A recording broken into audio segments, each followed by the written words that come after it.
Welcome to Growth Marketing Camp, where we sit down with our favorite marketers to demystify growth and give you the insights to help turn your next campaign into a major success. Let's get into it.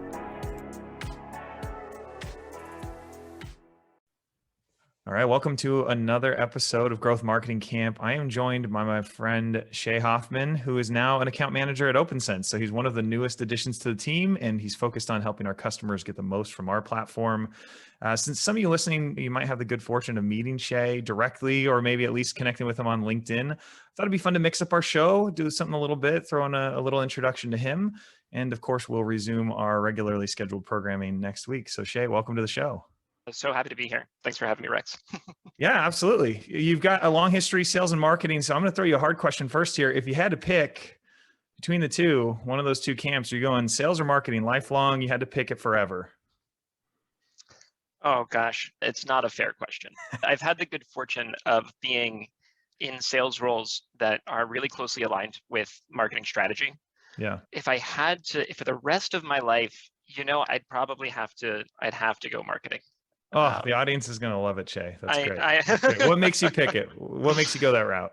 I think that, ethically changing hearts and minds, bringing new products to market, it's just super exciting. I think that the entire marketing funnel is interesting. Everything from like top of the funnel media buys all the way down to more of like, kind of the space where we're playing a little bit, which is getting people to take direct action at, say, the bottom of an email. Just the whole funnel is really exciting to me. That makes perfect sense. And given your history, you've spent so much time selling in marketing and being around that, it makes sense. In previous roles, obviously you worked directly with marketers, including some time at Brandzuka, some great time you spent there. You have some good lifelong friends, I'd say, from there. Let's dig into that experience a little bit to better understand, what you did there. Who is Brandzuka and who are the ideal customers there?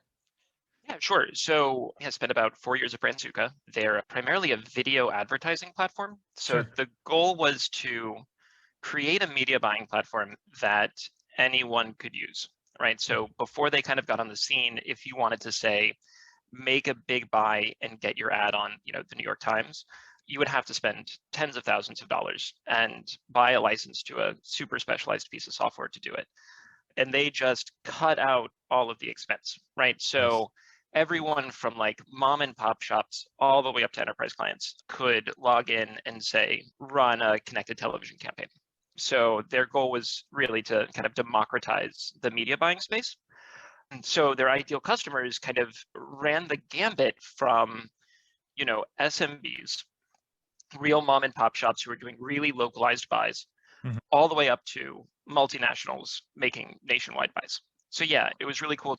Like while I was over there, I worked with Adidas and Nike, but we also worked with the flower shop down the street. Sure. And I always thought that was pretty incredible.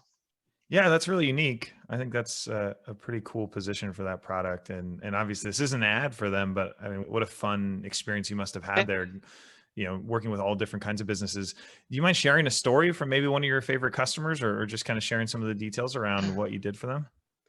One of the cool parts about my role over there was that it wasn't just sales, it was a lot of marketing strategy. So it was a lot of working with brands and agencies and figuring out like what is the best strategy to get this piece of media in front of, their ideal customers. Yeah. And so, ran a really cool experiential campaign with Adidas where we did like a hyper targeted video blast in just Chicagoland. Oh, wow. For a sneaker drop. And within I don't know, I think it was like 2 hours. Don't quote me on that, but it was incredibly fast. Completely sold out the event and the cops were called. Like it was amazing. So incredible. Cool. Yeah. But yeah, we did lots of experiential work, did some really cool work with the Human Rights Foundation, which we don't need to go deep into, but we did some really cool kind of humanitarian style stuff with them. Yeah, it was a blast. That's amazing. Well, I'm sure that those who are listening are going to want to connect with you about your experience and learn from the different types of campaigns you run. One of the fun things about Growth Marketing Camp, of course, is that we bring on marketers of all varieties. And we talk about campaigns where they've won. I mean, that Adidas campaign right off the top is just an excellent example of one where you guys had some success previously with a customer. You're going to have a lot of fun interviewing folks on the show. So kind of the announcement here is that you're going to be one of the co-hosts of the show. So for those listening, look forward to many episodes to come where Shea is interviewing some fabulous marketers based on their own experience. Obviously, he's got the track record here. But let's jump into some rapid fire questions. I get to Let's do dig in if I want to, but you don't get to explain it. All right. So let's go. it. You only get to choose a single marketing channel for the rest of your life. What do you choose? Connected television. Interesting. Okay. All right. All right. Now you got to give me the reason for that, please. I wish you would have given me two, because I would have said connected television and email. I think that being able to run hyper-targeted television campaigns is mind-blowing. Yeah. Absolutely mind-blowing.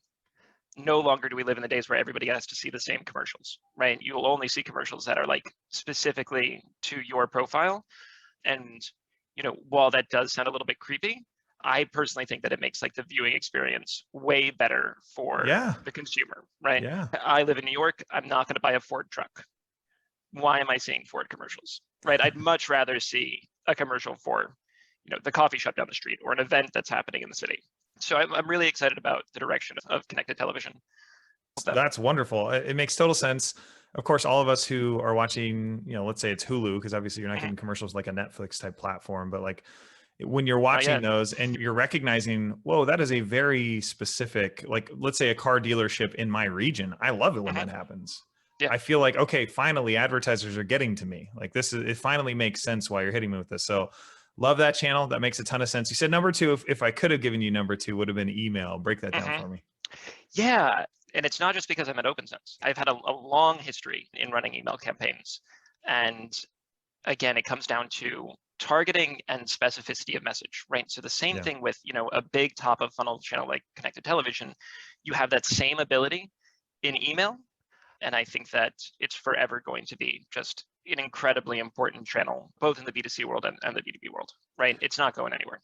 It's only getting better.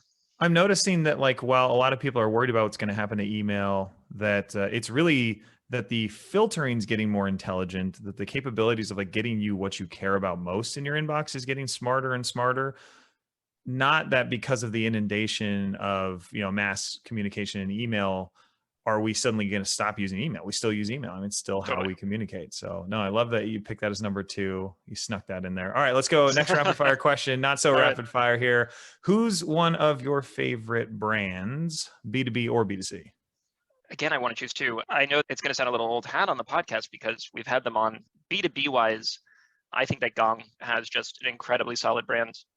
I know I'm breaking the rules, but I also am always really impressed with Salesforce. An organization of their size, I feel like can become often like fairly dry. Sure. And I think that they do a pretty good job, both internally and externally, of keeping their brands really accessible. Yeah, that's great. So Gong, Salesforce. All right, you're cheating, but this one you can't cheat on. This one you have to give me one answer. Okay, I'm not going to cheat. Talk about your favorite brands. All right. Give me one of your favorite bands. One of my favorite bands. Yeah. Oh, wow. I'm going to have to say I like this little band out of Colorado called the River Arkansas. Just an incredible Americana band. One of the best songwriters I've ever heard. So highly encourage y'all to check them out. Wonderful. They also happen to be good buds of mine. Nice. All right, growth marketers, you heard it. River Arkansas. That's awesome. Okay, now we're going to wrap up here. So folks who can, stick around for a little bit, we'll tell you how to get in contact with Shea if you're interested in chatting with him, getting to know him better. But who are some marketers that maybe you look up to, folks you follow on LinkedIn, on Twitter, or maybe just know from your history who people should be paying attention to?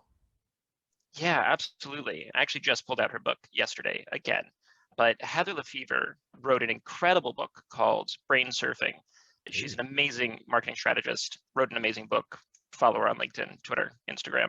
Nice. Who else? I follow a bunch of creative agencies, like small creative agencies that do just brilliant work, mostly top of the funnel. Huge fans of the folks over at Fact and Fiction. The Harmon brothers out of Provo, Utah, just do spectacular work as well. All right, growth marketers, if you're listening, if you're looking for someone to follow, those are some great recommendations. Shea, we appreciate having you on the show. We're looking forward to having you do some more of these interviews, stepping in, and asking the questions instead of answering them. But thank you for joining us. If anybody wanted to contact you, they wanted to follow you on LinkedIn, where do they find you? On LinkedIn, it's just LinkedIn/in/Shea Hoffman. I don't tweet, so you won't find me there. Okay. Or you can shoot me an email at shea.hoffman@Opensense, of course. Awesome. All right, Shea, thanks for joining us, and we'll look forward to your next episode. Hey, thank you, Rex. Appreciate it.